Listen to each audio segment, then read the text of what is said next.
Que va devenir la chaîne en 2022? Vais-je arrêter? Vais-je continuer? Pour le savoir, regarde bien cette vidéo jusqu'à la fin. Voilà, après une intro bien racoleuse, je t'invite à t'abonner et à liker cette vidéo. Ça y est, par là. Bon, pour le coup, je t'annonce tout de suite que je continue. Il y aura un sujet par mois avec une vidéo par semaine. Comme on a fait sur cette fin d'année, c'était vraiment super. Donc cette vidéo, chaque semaine, elle déclinera le sujet sous différents angles, et notamment sous l'angle de l'éclairage au flash, de la composition et de la retouche dans Lightroom, en plus du sujet général, puisque c'est quelque chose que vous m'avez demandé. Alors, j'ai l'air de savoir ce que je veux, mais moi aussi, je me pose pas mal de questions. Et c'est à toi que j'ai demandé d'apporter des réponses, notamment dans les sondages, dans le groupe Facebook. Pour bien comprendre ce qui se passe sur la chaîne et dans mes formations, il faut comprendre ce qui se passe au studio. Il faut savoir que la formation et la chaîne YouTube, ça n'est qu'une partie de mon activité. Je reste et je veux rester photographe. C'est mon métier. Alors j'ai longtemps refusé de m'enfermer dans un domaine en particulier, mais avec le temps, j'ai fini par me concentrer petit à petit sur ce qui me correspond le plus, à savoir le photoreportage, qui est quand même mon cœur de métier, et aussi le portrait en studio, que j'aime beaucoup. Donc à titre professionnel, cette année, je ne vais plus communiquer que sur ces deux activités, reportage photo pour les entreprises et portrait en studio. Je vous mets un petit lien vers mes deux comptes Insta où je montre les photos que je fais, mais pour mon travail à moi. Alors ça ne veut pas dire que je fais plus que ça, et encore moins que je ne reviendrai pas sur ce choix, mais pour le moment, ce sont les deux domaines sur lesquels j'ai le plus envie de travailler. C'est pour ça que j'ai ajouté une vidéo par mois sur la photo au flash en studio ou en extérieur dans les vidéos YouTube que je vous propose. Et ça suppose aussi qu'on pourra retrouver ces deux thématiques, donc le portrait en studio et le photoreportage, dans mes différentes publications et notamment dans mes mémentos photos. Concernant l'édition de mes mémentos photos, j'ai souvent des demandes pour des mémentos sur des sujets qui sont très spécifiques, mais qui ne correspondent pas forcément à mon cœur de compétence. Donc c'est des sujets pour lesquels je ne me sens pas hyper légitime, comme l'astrophoto ou la photo animalière. Je ne suis pas animalier, par exemple, et je ne me sens pas super à l'aise pour vous faire un sujet, enfin faire un mémento là-dessus. Je peux faire une vidéo de temps en temps, mais pas plus. Par contre, j'ai très envie de poursuivre l'aventure du mémento photo sur des domaines que je connais bien. Mais là, j'ai deux problèmes. Le premier, rédiger un livre, ça prend du temps. Beaucoup de temps. Le deuxième, imprimer un livre, ça coûte cher. Assez cher. Alors, le temps, je peux le trouver, d'autant que les recherches et le travail de rédaction que je fais pour vous, avec les mémentos, je le fais de toute façon aussi pour moi, puisque j'écris, je formalise beaucoup ce que je fais pour pouvoir m'en souvenir et avancer. C'est une habitude que j'ai depuis toujours.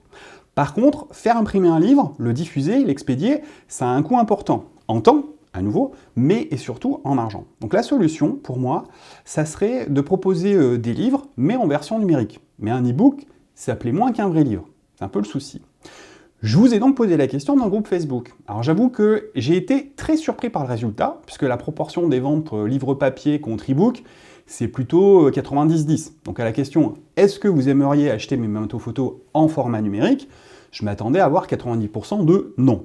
Or, la réponse était beaucoup plus nuancée que ça. On était plus autour de 50-50, léger plus pour les livres papier.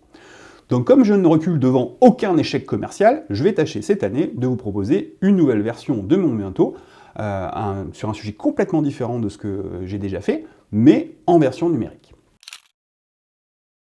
Autre sondage sur les stages photos. Vous êtes majoritairement trop loin de Clermont pour venir en stage, mais sinon, il y a des demandes pour des stages sur Lightroom et avec, du studio avec modèle.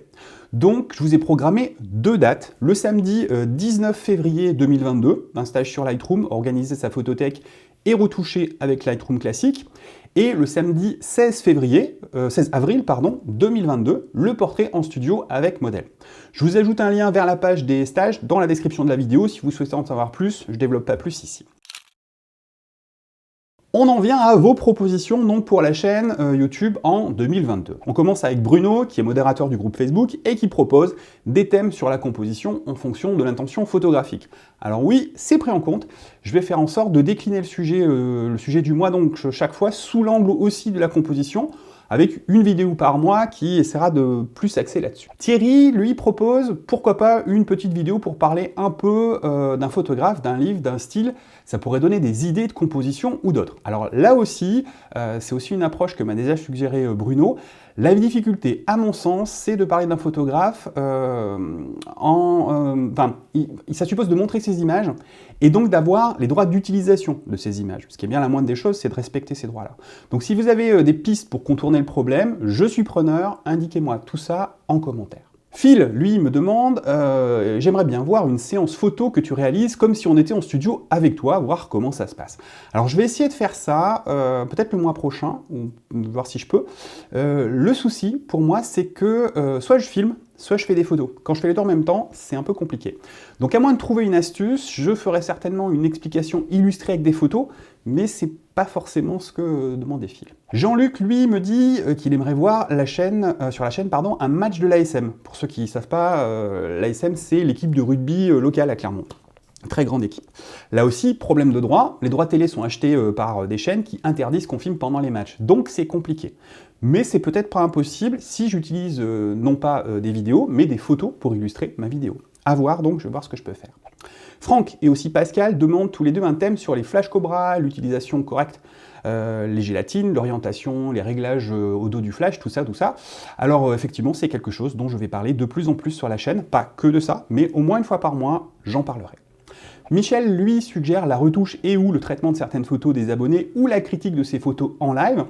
Alors, là, dans ce qu'il dit, ce qui m'intéresse, c'est le en live. Ça m'interpelle vraiment parce que j'ai très envie de faire des restitutions en live et je vais essayer de tenter le coup la semaine prochaine. Mais alors là, pour le coup, il faudra être super indulgent avec moi parce que ça va vraiment être une découverte pour moi. Et enfin, Aura des Pâquerettes suggère de relier un petit peu plus l'exercice au cours de mes formations en ligne pour que ceux qui suivent donc ces 10 formations en ligne puissent exploiter au mieux leurs cours. Donc ce que je peux faire, c'est annoncer en début de vidéo YouTube et en description les cours ou les modules de mes formations en ligne qui peuvent être directement reliés au sujet du mois, de manière à ce que vous puissiez exploiter au mieux ces cours et aller directement sur les cours qui vous intéressent. Voilà, maintenant c'est à toi de jouer, partage cette vidéo avec tes amis et invite-les à participer aux exercices donc pour le mois prochain. On se retrouve tout de suite pour échanger dans le groupe Facebook. Je te souhaite de très bonnes fêtes de fin d'année. On se retrouve donc après Noël pour la restitution des images de ce mois de décembre, donc sur les lumières de Noël. Bonne semaine et bonnes photos.